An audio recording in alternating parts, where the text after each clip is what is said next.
All right, now I get to put you two on the spot.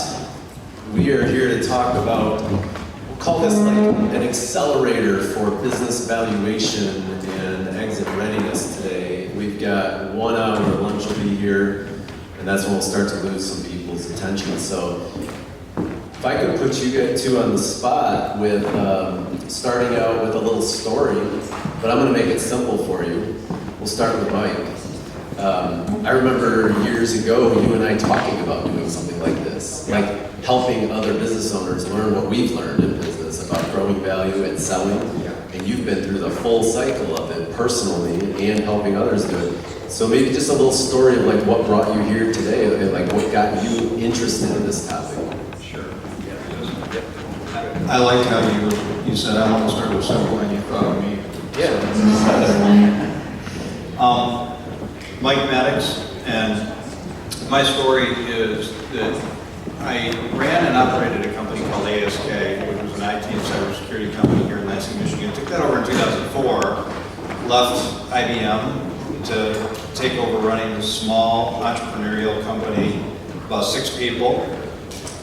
And we, through a lot of different efforts and mistakes and successes and just getting up every day and trying again, hit a rhythm, and we had explosive growth. So we experienced like 10x growth over the next 10 years. This little company of 6 people, about $1.5 million in revenue, is now 10 million, 60 people, wide geography, all kinds of success, all kinds of awards, all the stuff that you'd expect came with that. But what also came with it was chaos and frustration. And what used to be really easy became very difficult.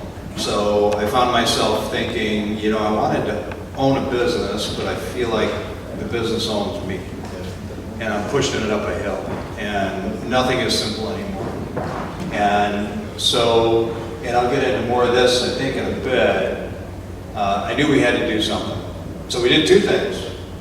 The first thing we did was we found a way to get sanity back into our business, to get alignment, get the entire team aligned on the vision, define what is the vision, build some traction, some real components into the business that got us accountability, traction, transparency, and got all the team members moving in the same direction. And then we got healthy. We started to work together as a leadership team and as a company in a very healthy, open, honest, transparent way. The elephants in the room were gone. We said what needed to be said. We entered the danger.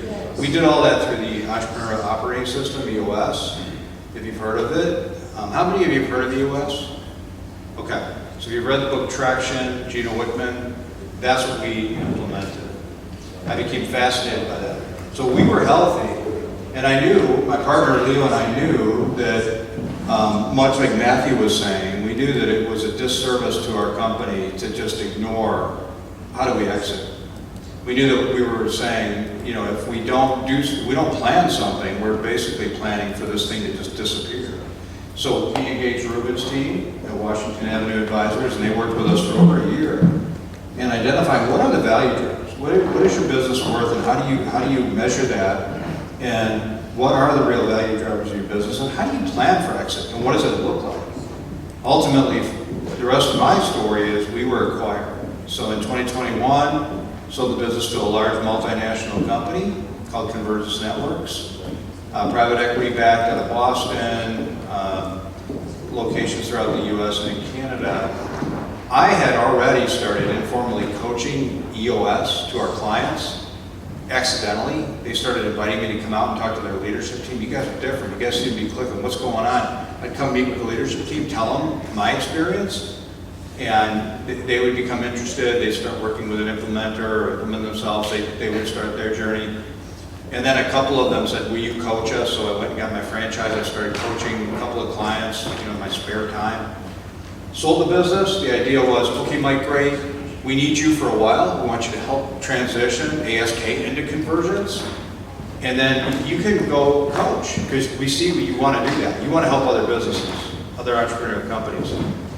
Unfortunately, after the sale, I looked around the company and I realized that with the exception of the Lansing, Michigan branch, my company, the rest of the company had chaos, frustration, dysfunction, you know, a lot of issues. And so I started calling that out, and the board ultimately came to me and said, hey, would you not leave? Would you take over running this business and do that and get us healthy like you guys in Michigan are healthy? And so I agreed to do that after prayer and thought, talking to my wife because I knew I was signing up for it. And what I did was we adopted the same principles that we adopted at ASK. We started an EOS journey at Convergence, much larger, $50 million company, 260, 270 employees, lots of locations. And over 2 years, we got the same thing. We got alignment on vision, we got healthy, we got traction. I was able to step away, continue to coach the clients I was coaching, continue to coach Convergence today. They're still a client. And now I coach other businesses. But what Washington Avenue Advisors did for me was help me realize what is the valuation. So when I went into that negotiation with them, I knew what my valuation was and I knew how to measure it. More importantly, I knew what it would take and how to get equity for my key leaders. Because I didn't want to just sell it and go, hey, we sold the business, good luck, cash my check. We were able to negotiate for the 7 or 8 key leaders in our company significant equity interest in Convergence Networks, which will be life-changing money for those folks over time.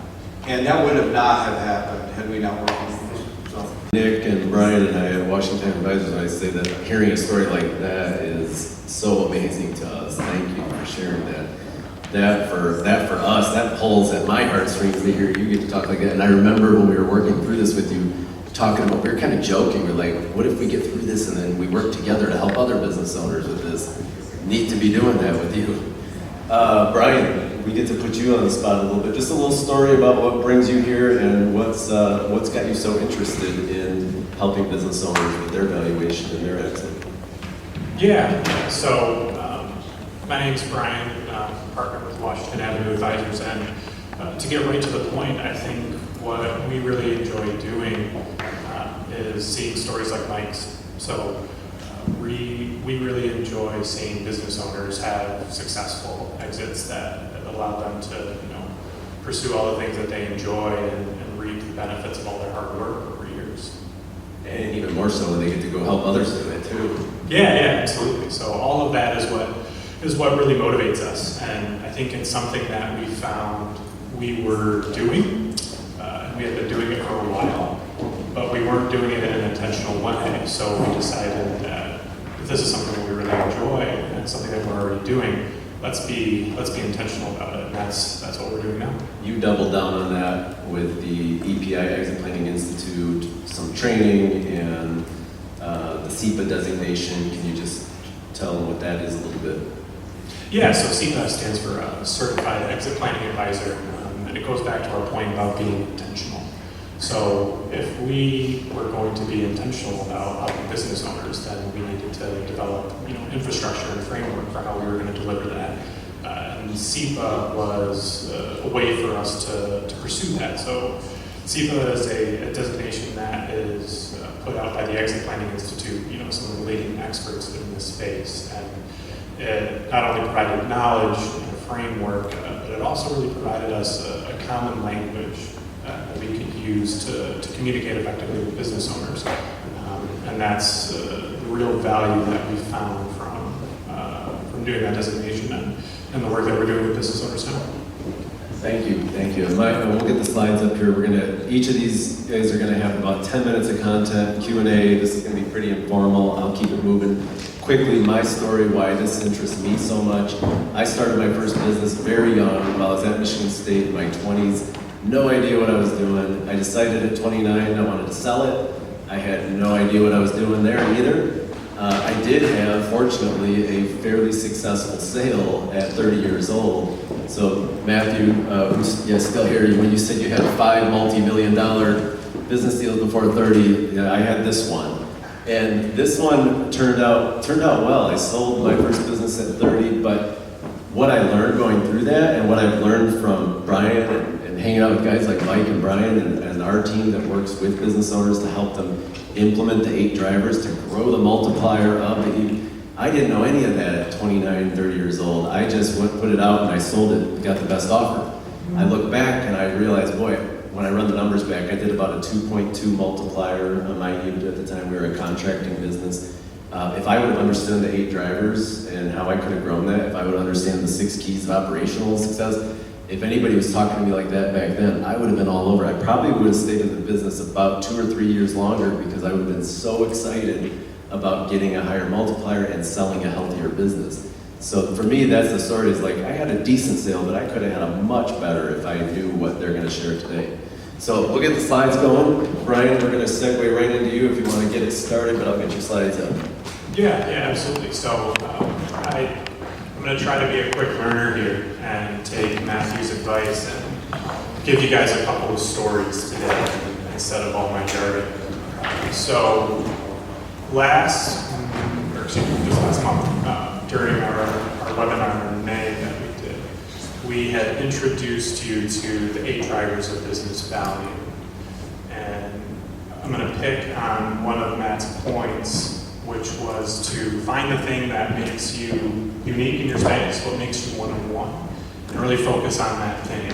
So when we're looking at the 8 drivers of business value, one of them is monopoly control. And what monopoly control is talking about is, competitive advantages.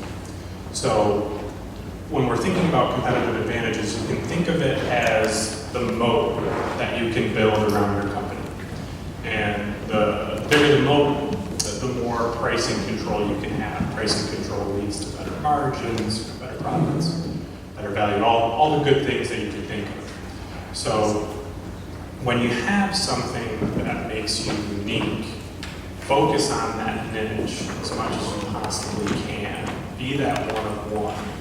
We know that it is definitely easier to sell more products to your existing customers, right? Cross-sell all of those things, but it is more valuable, even if it's harder, it is more valuable to just focus on that one thing that makes you special and sell that to a bunch more people.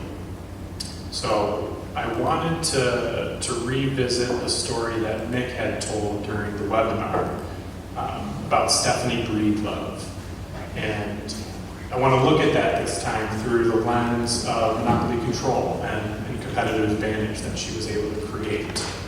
So, a successful accountant. And when she started a family, they had decided to hire, would be a combo of those 2 words, I do that sometimes. Decided to hire a nanny to help provide care for their family. And being an accountant, she was particularly keen on compensating the nanny in a way that was in accordance with all IRS rules and regulations. So she wanted to do it above board and establish a payroll, compensate the nanny through a legitimate payroll service. And what she found was that it's a very hard thing to do, is to set up one person on payroll. A lot of hoops, a lot of difficult tasks that you have to complete in order to establish payroll. And she is an accountant, so she does this for a living. And if she's finding it difficult, then what chance do the other parents have to do this? So that was her business idea. How can I start this business that helps people like me who are facing similar problems, that would allow them to compensate their nanny through a payroll service? And so her company, Breedlove and Associates, was born. So what she did is worked her natural market, something that we're all familiar with. She went out to her mom groups, told her friends, told her family about what she was doing and the service that she could provide. And she did pretty well. And after a while, she was, yes, and here's Stephanie. After a while, she grew the business to about $300,000 in revenue, just her and one other employee. So she had success, but she had tapped out her natural market at this point and was struggling to grow. So she had a decision to make, and that was the easier route, which is what most people that she talked to told her. Sell more products to your customers. You've got this database. Parents need more than just payroll for their nannies. They have all kinds of services that they would need. but in doing so, she knew that that would dilute the one thing that she was really good at, and the one thing that made her special in the marketplace. So she, sort of went against the common advice there, and she put her head down and said, I'm going to stick to this one thing that I'm really good at that makes me different. And I'm going to try and find more customers to deliver that product to. So after a while, after about 25 years, she grew from $300,000 in revenue to $9 million. So she had quite a bit of success. But after 25 years, $9 million in revenue and 10,000 subscribers, she decided that she was just ready to move on. And she had to sell her business at that point in order to move on. And if there's one thing I want you all to take away from today, is that if you want your business to be the most valuable that it possibly can be, what you have to do is make yourself the key that unlocks somebody else's treasure chest. And Stephanie, she found that with Care.com. So Care.com had a treasure chest of 7 million subscribers. Stephanie had 10,000. Care.com 7 million, all with pretty similar problems, right? They had care that they needed to employ and compensate. So Stephanie worked with Care.com and said, imagine a scenario where just 1% of your subscribers use my payroll service. That would be 7x growth on her company virtually overnight. Now imagine if that was 2% of subscribers, and on you could go. So what Care.com, what they agreed with her on is that she's right, we have a treasure chest. And she can be the key here, because what she did is take advantage of monopoly control. She made herself better than everybody else in the space of a compensation service and payroll for nannies. And Care.com knew that this was something that they wouldn't be able to compete with, so they needed to have it for themselves. And the price to own that for them was $54 million. So she sold a $9 million in revenue company for $54 million. And if you think about that, most companies, they're selling for multiples of EBITDA, right? Or multiples of profit. She sold for multiples of revenue, which is just an incredible story and highlights her main point of differentiation, which was that she was better than everybody else at the thing that she did. And she found a company that had a treasure chest that she could be the key to. So that was Stephanie's story. And I think, while a tremendous exit for her is possible and true for so many other companies, including your own. And Brian, in that, I just pulled this slide up, which you were focused on which driver on Monopoly control. On the left side there, second from the right. top. And can you just, I know we don't have time in today's workshop to go through all of these, but can you just kind of re-summarize how she used monopoly control to grow that value? Yeah, so again, monopoly control about the size of the moat that you can build around your business. I'm stealing this directly from Warren Buffett, a smart guy, as I understand it. So the bigger the moat that you have around your company, more pricing control that you have. She had a skill that she had developed from being a successful accountant and found a space that nobody else was operating in. So for you to be a parent with a nanny for your children, CPA services, accounting services just were not equipped to handle small, customized scenarios like that. Found a market and a niche that other people were not providing services into. And along the way, she committed and recommitted over and over again to building that moat around her company. So she started with a service that few, if any, could provide, and then said, I'm going to do this better than everybody else. And she made her business irresistible to a potential buyer, to the marketplace, because anybody who tried to compete with her just couldn't. She was better at it than them. Thank you. Yeah, and I'll add to that because I have a lot of involvement in the venture space. We have a small venture fund at Washington Advisors, so we look at innovation. We look at companies that may have something like a moat, like you described. So we look for that in our due diligence very, very rigidly. We're looking for what does this person or this company have that's protecting them?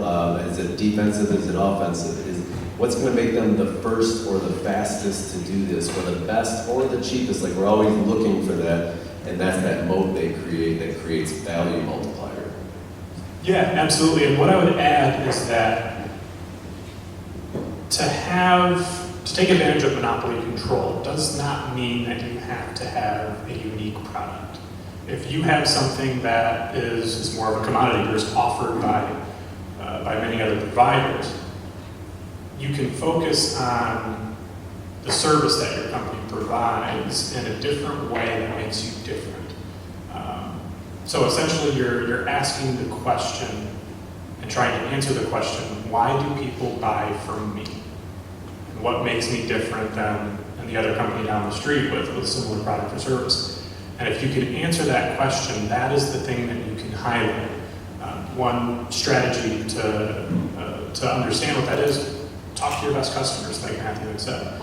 And if you talk to enough of them, hopefully you're identifying some consistent messages of why they work with you. Again, customer service is not really going to set you apart. Knowledge is not going to really set you apart. But if you dive deeper with them, you can find, well, the way that your customers view you. You might have this own image of yourself in your head, but that may not be what your customers are seeing. So you focus on them, start there. That's one way that you could, take a commoditized product, but still set yourself apart and unique in space. Rod. This is Rod, yes. Rod's story focuses on one of the other eight drivers. So we highlighted monopoly control with Stephanie. And in Rod's case, what I'm going to talk about is growth potential. So in 2004, Rod started a company called Aftermail. And basically what they did, created a better way for companies to store and archive their emails. So 2004, this is right after WorldCom and Enron. People heard of WorldCom and Enron, right? So in addition to that, there was Sarbanes-Oxley legislation that said we need to require companies to do a better job of archiving their communications. So that's what birthed Aftermail. He created a product that said, I can handle that and help these companies archive their communications. So he had a product. And what he did is he went out into the market and he sold it to 2 Fortune 500 companies. Got contracts with both, generating a little bit over $2 million in annual revenue. And at this point, I think most people would probably pick up the phone and start dialing the other 498, right? So Rod decided, I'm going to look at this a little bit differently. I can take that path, but it's going to take time. And I'm going to have to compete with other companies in the space the whole way. And there's some risk in that. So how could Rod look at this as an opportunity in a different way? So he said, instead of taking that path, I am going to try to make myself key. And I need to find the care.com of this industry. And find someone else's treasure chest. So that company that he found was called Quest. And Quest sold software to virtually all of the Fortune 500 companies. And so Rod approached them and said, we could duke this out, but wouldn't it be better for all of us if you just bought my company instead? And so Quest looked at it and said, yes, we could develop our own product. But if we bought Rod's, what he has here is product market fit and a whole bunch of field that can be plowed. He had tons and tons of growth potential. Talking about Fortune 500 companies alone, sold to 498 left on the list. A lot of revenue, a lot of customers to be had there. And then you could expand. It's not just the Fortune 500 companies that would need to archive their communications. So Quest looked at it and said, again, virtually overnight, we could take this company and it would be instantly more valuable in our hands. I don't have to make 498 calls if I already have relationships with virtually all of these companies. So in Rod's case, the growth potential that he had allowed him to take his company, which had been operating for a little over 2 years at this point, and despite cresting just over $2 million in revenue, he sold it for $35 million. Again, multiples upon multiples of revenue, not EBITDA, not profit, of revenue. And he really, what sold him, set himself apart in that marketplace was his growth potential. Thank you. Yeah, like I said, so we can't get into all of these today. This series will continue. October 17th is the next one of these, and those you're going to go into next, but you hit on two of them today, two of the important ones. The other thing that you'll be offered between now and our October session is the ability to just sit down with Brian or anyone on our team and start an assessment on your company to see how you score in the 8 drivers as compared to your industry peers. You'll actually see where your peers score in these and where you score and then what those gaps look like, which is why I will kind of segue perfectly over to Mike because, and I'm sorry, I was going to be sitting with you guys, but we lost our remote. Our speaker took our remote, so I got to run slides here. But this segues perfect to Mike because Mike's focus is, and his passion is in the operational efficiency and taking strategy like this, working it into strategy. So I'd like to hear how you kind of start that conversation. Yeah, absolutely. So, and my goal is to kind of bring it down to the ground and give you just a snapshot, just a really brief flyover of how you can maximize the 8 drivers. And the way that you can maximize 8 drivers evaluation is by getting the things that I talked about earlier. And through my experience, what we got was alignment on vision, get real traction in your business and get healthy as a business. If you can do that, you can maximize all of those drivers in different ways. If you can get your entire team to do that, you can get those multiples on multiples or do whatever you want with your business. So I've talked about a lot of this, but basically just a couple of key points. All businesses basically face the same issues. When Gino Wickman wrote the book Traction and launched EOS, what he really discovered is there's not any new business ideas. So what's in EOS, these are not new and novel concepts. These are ideas that have been around for 100 years or more, and they're going to be around for a couple, thousands more years. As long as there's businesses in the marketplace, these concepts of being healthy are going to be the same concepts. What he did is he pulled them together into an operating system that an entrepreneurial company can implement and get real traction with. And there they are. I mean, this is a real simple form of what EOS is. So if you've heard of EOS, maybe read the book, I can make it really simple, and it is beautifully simple. It comes down to being healthy and strong in 6 foundational areas. There's 136 unique issues that all businesses face. That's another thing he discovered. Is when they did this, when he studied the businesses that get breakthrough after breakthrough after breakthrough, 1 in 20 businesses experience that. What do they have in common? They're healthy in all 6 areas. And you can read about these areas in a variety of different business books, and every year books are written. They come back to one of the 6 foundational principles. And the first one, if you flip the slide, is vision. Vision is all about getting everyone in your company 100% aligned on the vision. First, defining what is your vision. Matthew talked about that a lot today. At your core, what's the vision of the company? What are you after? What's the purpose? What gets you up every day? We define that through 8 questions. Go back one slide. And it's called a vision traction organizer. It's a way of defining and getting everyone